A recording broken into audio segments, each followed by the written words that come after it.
Well, speaking of things that don't interest people anymore, here's this this report about Daredevil Born Again getting completely canned and taken back to the drawing board. So they had already filmed 8 episodes of a 16-episode season, which itself blew me away because they are not known for doing more than 10 episodes per season. Or Marvel and Disney Plus, but they were planning to do it with this, and they're saying that Daredevil has hit the reset button as Marvel overhauls its TV business. This is from the Hollywood Reporter. It didn't take long to see the problem after Marvel Studios' Daredevil Born Again paused production in mid-June during the writer's strike. Fewer than half of the series' 18 episodes had been shot, but it was enough for Marvel executives, including Kevin Feige, to review the footage and come away with a clear-eyed assessment. The show wasn't working. So in late September, Marvel quietly let go of head writers Chris Ord and Matt Corman, and also released the directors for the remainder of the season as part of a significant creative reboot of the series. The Hollywood Reporter has learned the studio is now on the hunt for new writers and directors for the project. Yeah, so this is an interesting example of if it was so bad that they wouldn't put it on Disney Plus, that must have been horrendously bad. They improved all those other shows. How?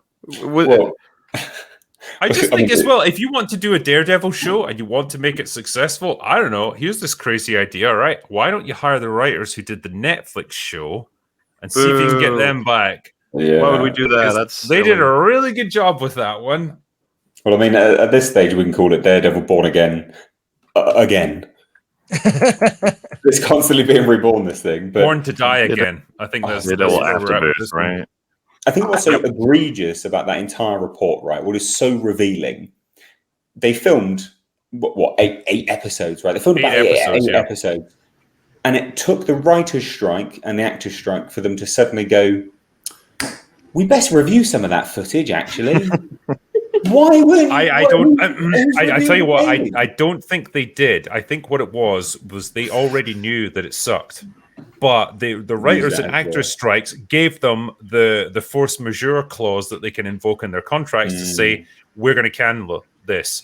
And they don't have to pay anyone any compensation because it's an act of God. If it happens during a strike, that's something they can't control. They can kill the project and they don't have to pay any financial penalties to the writers or the directors. That's the genius. Well, not the genius of it, but that's the way it worked in their favor in this instance. Yeah, it's opportunistic. It's I mean, in a way, it's a tiny glimmer of hope because it's like them recognizing this is a problem. What we've been producing is shit. We need to stop making shit and make stuff that's good. I know it's revolutionary, but here it is. Well, can they even recognize the difference anymore? I have no hope. I don't know. I do not think this is going to turn out. They signed off on She-Hulk, all right? Yeah. They were like, that's brilliant. We'll get that green light. Let's go. This article from the Hollywood Reporter actually highlights an interesting difference between how they commission shows on Disney Plus versus how normal TV shows get commissioned. Because normally, correct me if I'm wrong, Chris, you would do a pilot for a TV show. The pilot would get run by network executives. They would all vote on it. And if they were happy with it, then it gets commissioned for a full series. And it has to be fucking good. You get enough money to make the pilot, and that's all you get. They don't go through that vetting process with these Disney Plus shows. They go immediately to full series based on nothing more than a concept, a pitch. That's all you get. Well, that's why they're so shit. Because there's no vetting process.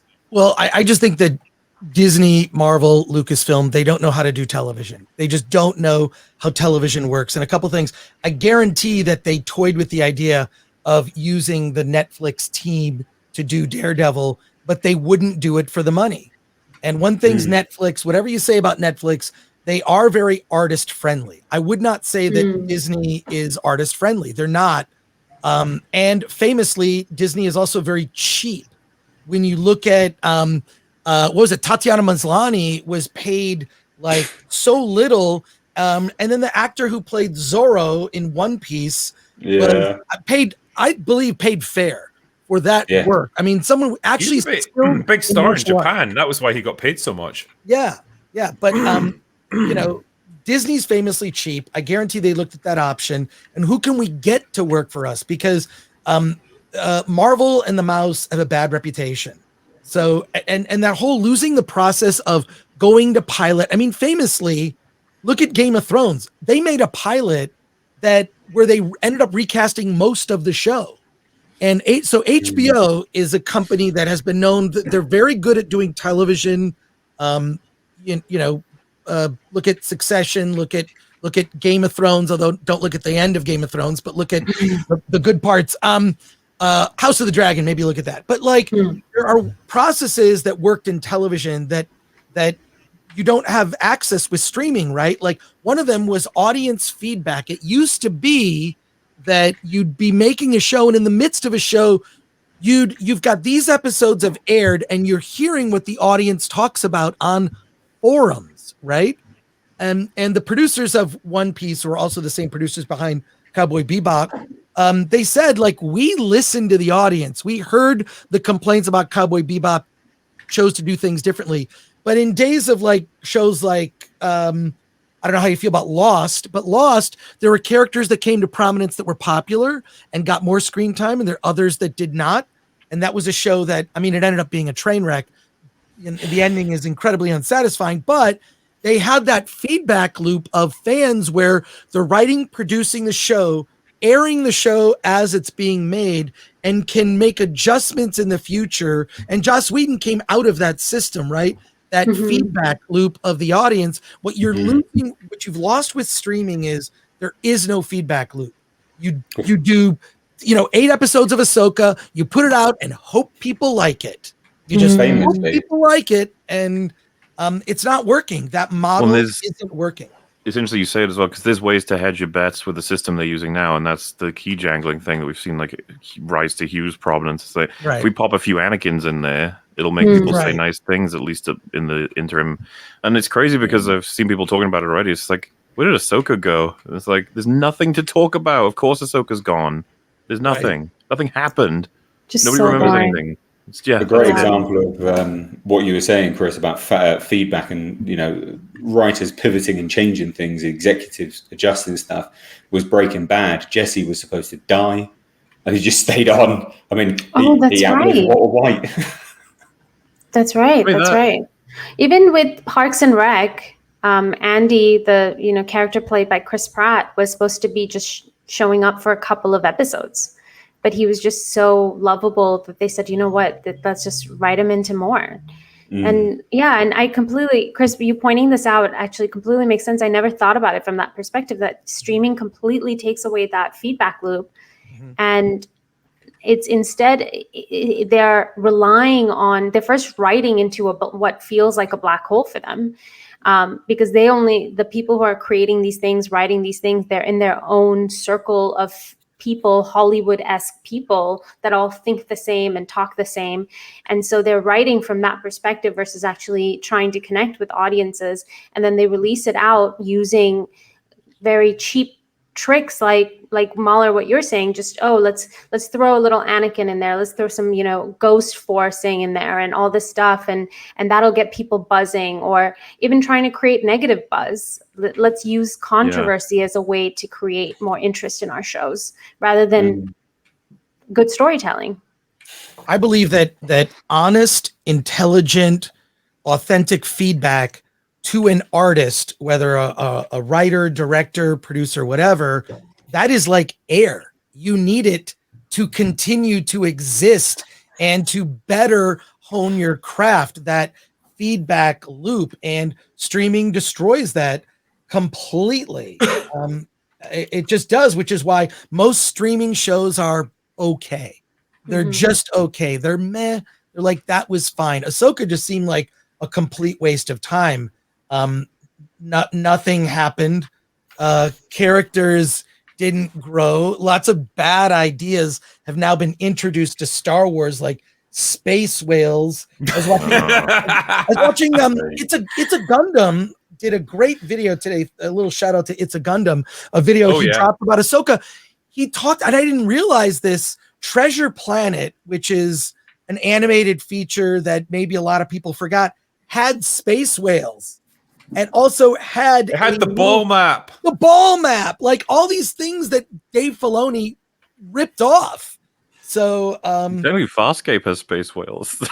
Yeah, it's the Leviathans, right? Dave Filoni is some masterful bullshit artist. Like he's got people bought into him being this genius that's going to save Star Wars. Like, he ruined it with that Ahsoka show. Was it? That was his chance, and he's ruined it now. Like, he's awful. that was a man 100% going into business for himself just to get his characters on screen, and like he is doing everything he can to make Ahsoka the core of everything that's happened in Star Wars. She will be the driving force behind everything going forward if he had his way. She's the new Luke. But I mean, if you notice, like, okay, I canceled my Disney Plus. I got a deal early on. It was like $4 a month. They since got done away with that deal, and it's like $150 a year. No thanks, I'm good. But they have a tab on it for those that do have Disney Plus. Please notice this. So they have a tab. You go to Ahsoka, and it's like episodes, trailer, information. They have a thing that says shop. You can actually tab over to a thing that says shop, and you can purchase exclusive items only available in the Disney Plus shop. Look at it next. Yeah, notice it. Wow. Can't wait to not buy those things. Right. Well, I mean, you can buy the whale stuff. Yeah. The whale. Star Wars merch is all but cratered anyways. I mean, nobody cares. I got a dozen roses for you. So God, yeah. Apparently they'll pay you to take them off the shelves. Yeah, exactly. But yeah, with something like Daredevil, though, it just makes me think, like, okay, is this the beginning of a turnaround for them where they could say, right, we recognize the problem. We recognize that what we are producing now is of such poor quality that we can't even put it out in good conscience. We have to turn this around. We have to do better, for lack of a better term. Could this be something like that? Could they be course correcting, or is it just opportunism, taking advantage of strikes and stuff to cancel a shitty project that they knew was going to fail anyway? Oh, I think 100% they know that they're in trouble. I think that there's supposed to be 18 episodes of this Daredevil series, which is insane.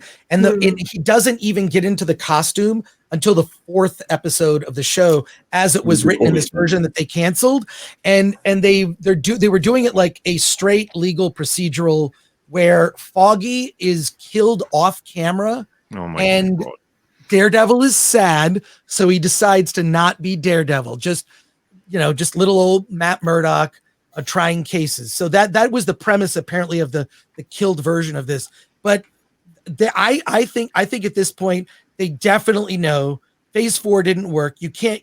And going into Phase 5, it's diminishing returns. If you look at the box office, you can map the box office and you see it on the decline. But the bigger movies for Marvel anyways were the Avengers films. It was all the team up, right? If you look at the highest box office are the Avengers movies when you look at the first 3 phases of Marvel. So clearly they realize they've got to pivot hard and wrap it up. They've got to wrap up these characters, wrap up the universe. They've got to fulfill all these contracts or get out of contracts that they don't want to fulfill. And they also need to see what happens with this Jonathan Majors case. Because will he be playing Kang in Kang Dynasty if that even happens? Right. So I also think that Disney is not as liquid a company as it used to be. The last year, was it Valiant Renegade who said they've lost $1 billion? Yeah, probably more than that now. Yeah. So, they've lost $1 billion. They've got this movie Wish coming out. Wish, return to form for Disney. We'll see. But yeah, I think because they're not as liquid as they used to be, there are going to be tough decisions. And I think part of that is you looking with like delaying Daredevil, taking things like Ironheart now has been delayed. Yeah. Ironheart, remember? Oh no! Oh! Riri Williams, not Riri Williams.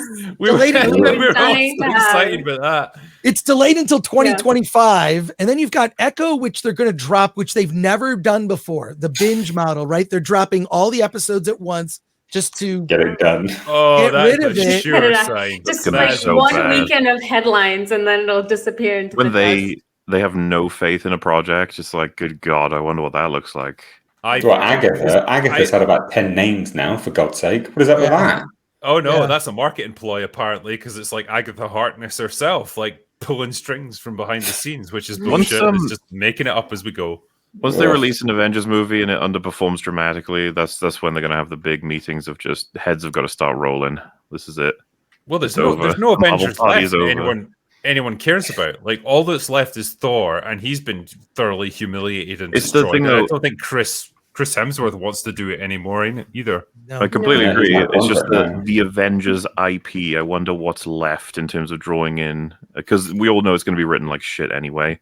The fact that Waldron would have been one of the people, along with Loveness, at some point that were writing the scripts for these, just like you clearly have no idea what you're doing if you're going to put them on it. It's like it's over. But what I'm saying is like the next Avengers movie. It's been a long time, will audiences be like, because some audiences out there will be like, the Marvels, what even is that? Is that even in the MCU? And I don't even know. It's like, but Avengers, that's very recognizable. There might even be people go into that might be like, I might see Iron Man again. Woohoo! Just some like baseline level of investment that they can really test. But like, I don't think anyone here would believe it would crack $1 billion, right? No way. The original plan had apparently been that it was going to be Captain Marvel, Spider-Man, and Black Panther. They were going to be the three that was going to be the core of the new Avengers, and they were going to be the face of the MCU going forward. 3 characters who hadn't even met. Yep, but also 3 characters that like are unworkable now. Black Panther, Chadwick Boseman's tragically passed away. Spider-Man, he's like now he's owned by Sony ultimately. Like, his parents are fighting for custody, basically. Yeah, constant legal disputes. So they can't really like utilize that character properly. And Captain Marvel, who no one likes. And so, draw your own conclusions. Like, that is why disaster, man. Yeah, exactly. It's like, talk about backing the wrong horse. They couldn't have got it more wrong with these 3.